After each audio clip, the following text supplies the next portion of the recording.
but this young woman is a compendium, an encyclopedia of information about what's happening in Honduras today and its background and what it means to us and what it means if we really, if the terms freedom and democracy and human rights are substantive terms for us and not just slogan words that make us feel good.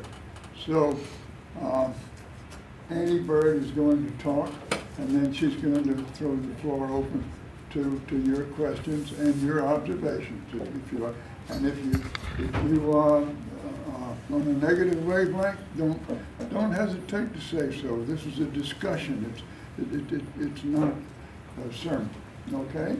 So without further ado, then thank you, Annie, for being here, and you're on. Okay, thank you. So first of all, I just want to say that explain who I am and emphasize, what Ernest just said. I hope this is a discussion and not just a sermon.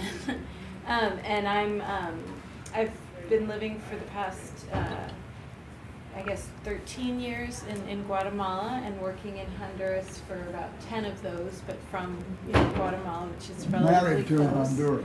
My husband's Honduran, and I met him through the work, and I have 3 Honduran children, Honduran American children, and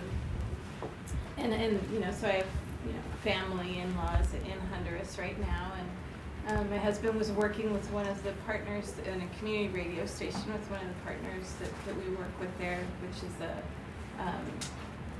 called Copin in the western part of Honduras near El Salvador, when I met him.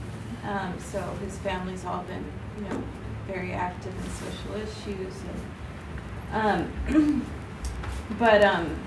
I'm just getting my feet on the ground here in the United States after a long time in Central America, and so I'm not very practiced with the northern end of the work and the outreach. So I'm just sort of figuring out how to talk with groups and explain what the work is that we've been doing over the past 13 years or more. The organization I work with is called Rights Action. We work with community-based organizations that are working for the respective human rights. So that would be, campesino, like indigenous organizations of indigenous people, organizations of working for human rights, farm workers and whatnot. In Honduras, our main partners have been the Copin, which is the organization of Blanca peoples of Honduras, and Ofrene, which is this organization of Garifuna peoples along the Caribbean coast, which are Afro and Caribbean Indian descendants. And then also with COFADE, which is the Committee of the Families of the Disappeared, which was started in the 80s of family members who'd been disappeared by the repressive death squad networks in Honduras. So for about 10 years, those are the people we've mostly been working with, and other people along the way, including someone who lives here in Arlington that came here in political asylum from the home state of the president that was thrown out in the coup, and I need to look him up because he'd be good information for people here too. But I have to say I really enjoyed the sermon. I was glad I got a chance to listen to it. I think it helped me put into framework what I'd like to say. I think that this is a very dark moment in Central America, and a very but in Honduras particularly, it is a moment of waiting for a moment of social transformation. And there was a time when people hoped that today would be a really important moment that they were working for. Today is the day of the elections in Honduras, and are really a critical election. These elections are really critical to understand the role that they play in the coup that happened. And in many ways, the coup was about these elections.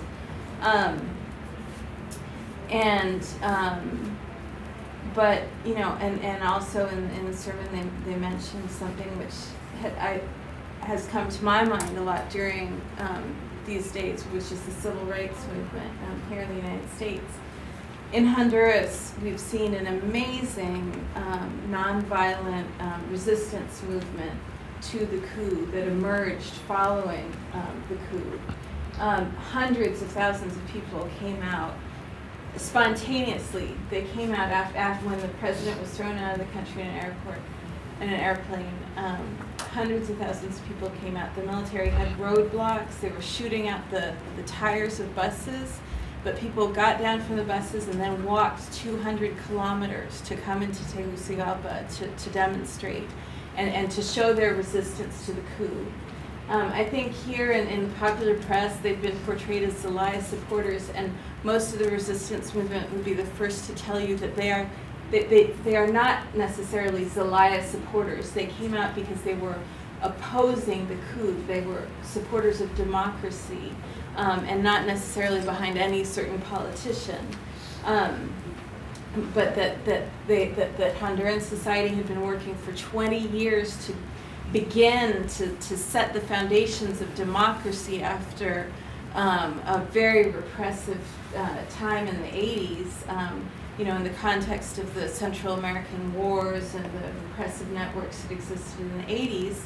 You know, then in the 90s there opened up a certain degree of peace in the region, a certain degree of opening to create democracy, of a little bit of lessening of repression, and that people poured an amazing amount of energy and commitment into trying to create justice systems that worked, political systems that worked. And I think that what's happened in Honduras is in some ways the fruition of that. It's a result of so much committed energy on the part of very capable and very committed people investing in trying to change the political system. And when I say change the political system, you know, that political system, even though to a certain degree it has been democratic in that there have been elections and elected officials, was still very closed and still very non-democratic. You know, it had a margin of democracy, but, you know, when saying democratic, you have to look at not only whether elections took place, but what was the social context they were taking place in. There was still the death squad networks that controlled the country, all the countries in Central America, continued in power after the peace processes to a certain degree. They, you know, during the 90s, the death squad networks and the remnants of the military dictatorships, you know, transformed themselves into a political life and also into organized crime networks that have created a level of violence in Central America, particularly in Guatemala, El Salvador, and Honduras, which is comparable to the level of violence that existed in the 1980s. Every day there are killings, every day there are massacres. It's just no longer in the context of an armed conflict. It's you know, organized crime, killing a family because they refused to sell their farm to the organized crime, you know, the drug traffickers, or killing a judge because the judge, you know, was actually investigating, wanting to prosecute crime.